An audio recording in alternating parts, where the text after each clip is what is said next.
Përshëndetje miq dhe mirë se riktheheni në kanalin tim të YouTube-it. Sot do flasim për mashtrimet që na bën në etiketat e produkteve ushqimore.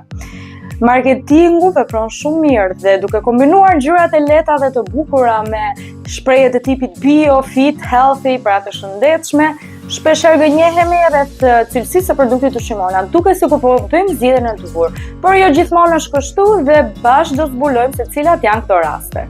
A ju ka ndodhur që të shikoni disa produkte ushqimore, të cilat shkruajnë pa yndyrë?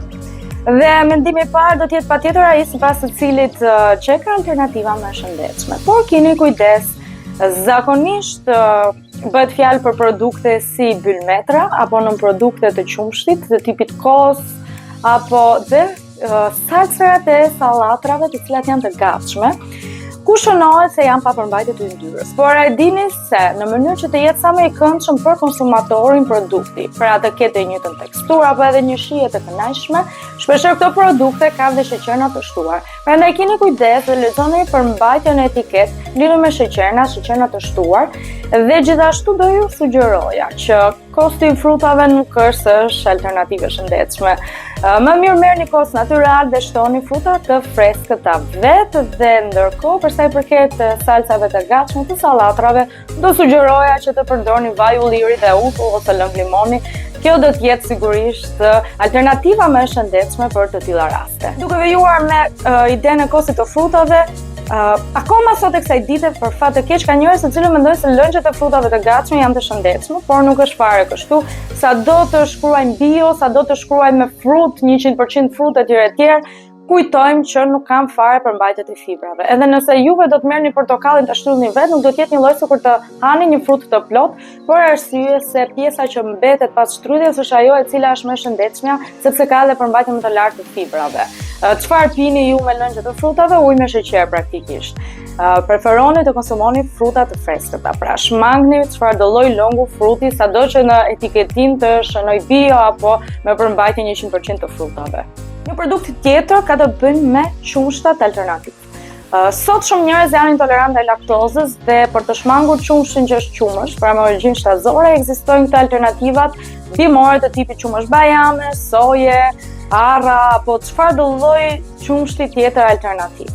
Keni kujdes ama kur përzillni këto lloj qumshta, sidomos ato të cilat kanë përmbajtje të aromave të ndryshme të tipit vanilje, çokoladë, të gjitha këto kanë nivel shumë të lartë të sheqernave, prandaj bëni kujdes që të lexoni dhe etiketën e këtyre produkteve. Një intolerancë tjetër përveç intolerancës ndaj laktozës është edhe intoleranca ndaj glutenit.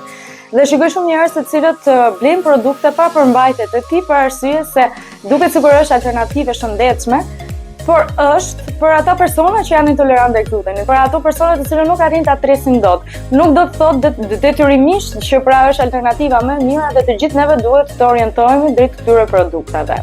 Lexoni gjithmonë me kujdes etiketën. Shpeshherë mund të ketë përmbajtje të mjedit të rafinuar apo edhe të nisë shtesë. Një trend i momentit janë dhe energy bars apo granola bars, janë të gjitha ato tabletat të cilat kanë përmbajtje të drithrave dhe të proteinave të shtuara, shpeshherë edhe me fruta të thata, por bëni kujdes që të lexoni si duhet etiketën për arsye se shpeshherë këto mund të kenë sheqer të shtuar dhe mund të kenë gjithashtu edhe një nivel shumë të lartë të kalorive, të krahasueshme edhe me një çokoladë të zakonshme.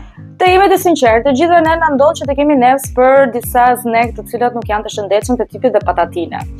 Dhe çfarë ndodh? Shkojmë në supermarket dhe shikojmë disa qese të cilat shkruajnë të paskuqura por të pjekura. Menjëherë entuziazmohemi, gjetëm produktin e shëndetshëm. Nuk është kështu. Edhe pse nuk janë të skuqura por të pjekura, përsëri është ai lloj produkti me shumë kalori, i pashëndetshëm, i cili shpeshherë mund të ketë përdorim të vajrave edhe gjatë pjekjes, vajrave të cilat janë të pashëndetshëm dhe sigurisht që përmbajtja në nisë shtet do të jetë e lartë, kështu që mos u mashtroni dhe vetmja gjë që po bëni është pra paguani më shumë përsëri për një produkt të pashëndetshëm për trupin tuaj. Me pak fjalë, marketingu është i suksesshëm. Gjithmonë arrin që të na mashtrojë dhe të na bëjë që të blejmë produkte për të cilat realisht trupi ju nuk ka nevojë. Dhe çfarë bëjmë? Shkojmë të paguajmë edhe më shumë për produkte të cilat na duket sikur janë më të shëndetshme, por në thelb nuk është se janë kështu. E them gjithmonë, e para njëherë duhet të lexojmë gjithmonë etiketën dhe të jeni konsumator të ndërgjegjshëm. Lexoni për mbajtjen në yndyrna të ngopura, yndyrna trans, të cilat janë akoma më të dëmshme për shëndetin tonë. Lexoni për mbajtjen në porcioneve dhe kalorive për porcion.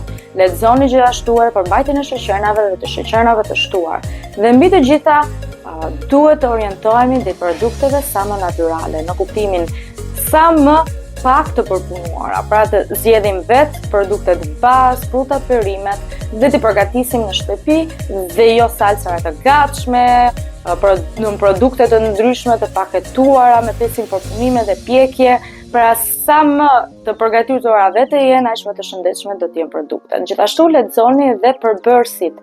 Sa më shumë përbërës të ketë një produkt ushqimor, aq më i pashëndetshëm është. Nuk ka nevojë për aq shumë përbërës të cilët as nuk ja kuptojmë se çfarë janë, domethënë në momentin kur i lexojmë, që aty do të thotë që ka shumë aditiv të cilët janë të pashëndetshëm për trupin tonë. Dhe kjo ishte videoja për sot, një video e shkurtër dhe informuese që shpresoj t'ju ketë pëlqyer. Dhe nëse është kështu, ju ftoj të bëni like dhe ta ndani atë me miqtë tuaj në share. Gjithashtu ju ftoj të mos largoni pa u abonuar në kanalin tim në subscribe, në mënyrë që të mos humbisni takimet tona. Bashkë shihemi në videon e radhës dhe deri atëherë ju uroj të gjithë shëndet të mirë.